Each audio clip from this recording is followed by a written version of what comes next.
Hello guys, welcome back for another video of Service Reset My Car. In this short video I'm going to show you how you can reset or get rid of the inspection light of a Fiat Me 2014 model.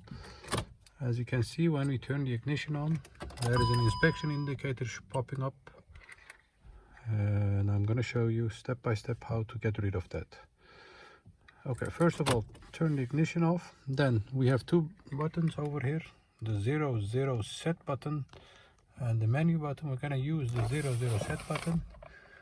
The ignition is turned off. Press the 00 set button, keep it pressed.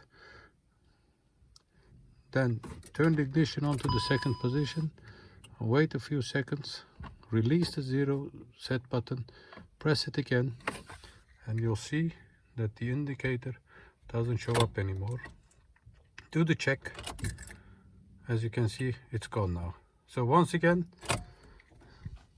press ignition off, press the 0 set button, ignition on, release, press it again, and you'll see that the inspection light will disappear. That was it for this tutorial. Have a look at our channel for more than 500 other videos on how to reset different model cars. Use the comment area if you have any questions, and I'll get back to you as soon as possible. Stay safe, take care, bye bye.